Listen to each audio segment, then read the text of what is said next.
All right, guys, we're going to start our next unit. I wanted to give you a brief introduction into colonialism and imperialism. So we just got done talking about the Renaissance, and that was an area of this extreme revolution, I guess, in terms of how people lived and what they did.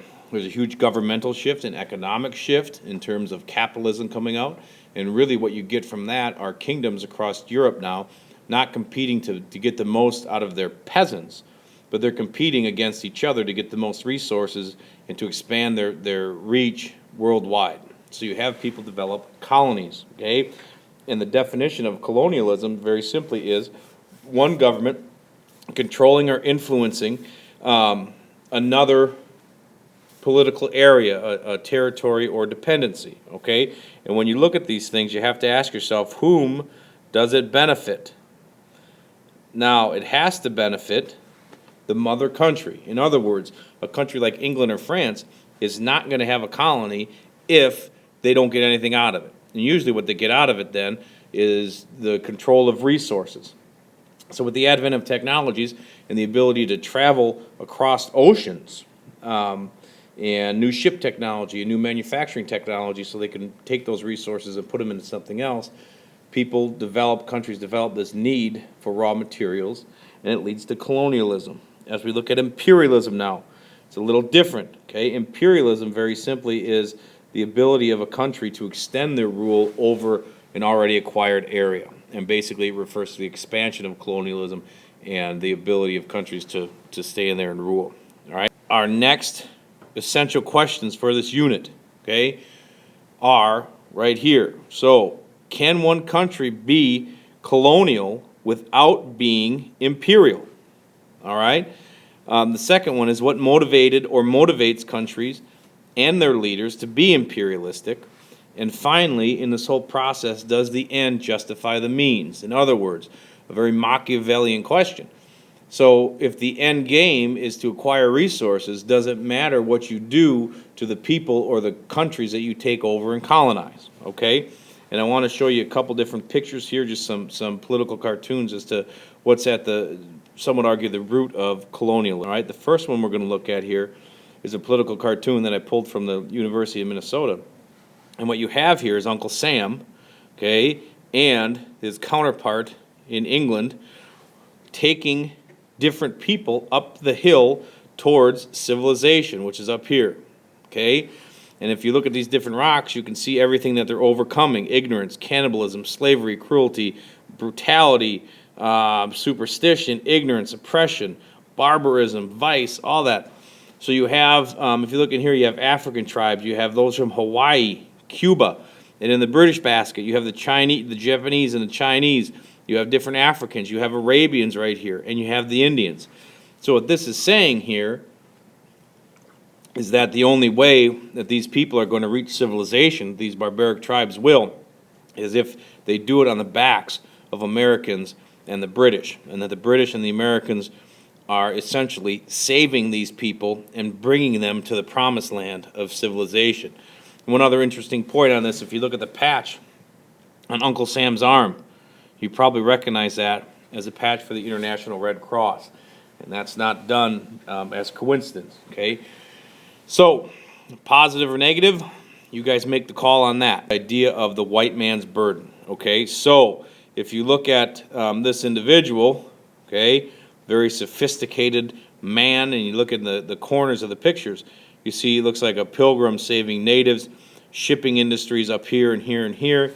And what this is talking about is that, if you can read the quotation, it says, the first step towards lightening the white man's burden is through teaching the virtues of cleanliness. So, here's an advertisement for soap, which is very colonial and imperial in nature. Now, if you look very closely at where that gentleman's washing his hands, look at the window. Okay, do you see that on a normal house? Probably not. He's in a ship, right? And they're going to bring these values to the people that they're colonizing. All right, it's The White Man's Burden is a poem written by Rudyard Kipling.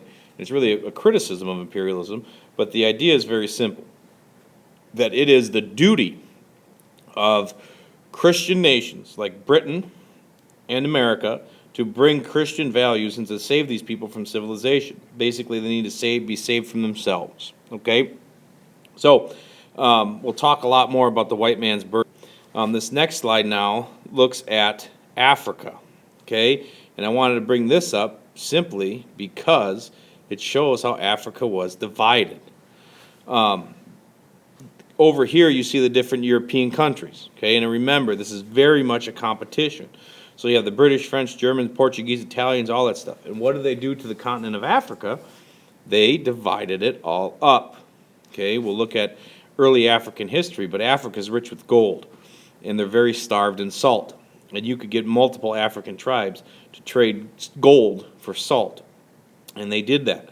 European countries came in there and took the resources that were in Africa and used them for their benefit. Right? They colonized them, and then they pulled out rather abruptly. So when you look, you see independent countries. Okay, Liberia and Abyssinia, which is right around where present-day Ethiopia is. But this just gives you an idea of the scope of colonialism on this continent. And look at the years now. British colonialism started really in the 1500s. America's colonized in the early 1600s, and it spreads to Africa, Asia, South America, and all over the globe. So the thing you got to understand now is, who does it benefit? Okay, would these countries be in Africa if they had no benefit? And the question, or the answer to that question, I think is fairly evident. No, they would not. So look at the next slide. Looks at Asia. Okay, and if you look at this, we'll look at this again. At the bottom, you have a big old pie. Okay, and you have the British, represented by the Queen, the Germans, the Russians, or the French, that's French, excuse me, and the Japanese, and over here is Lady Liberty, looking at how they're going to divide up China. China was closed for a very long period of time. And in the background, you see a very stereotypical picture of a Chinese individual. Look at the fingernails, look at his eyes, just kind of saying, hey, wait, what's going on here? And I think what this is illustrating pretty well is that this guy doesn't have a whole lot of say in what's going on in his country, where the other ones do. So the idea of colonialism and imperialism is a very forceful nature too.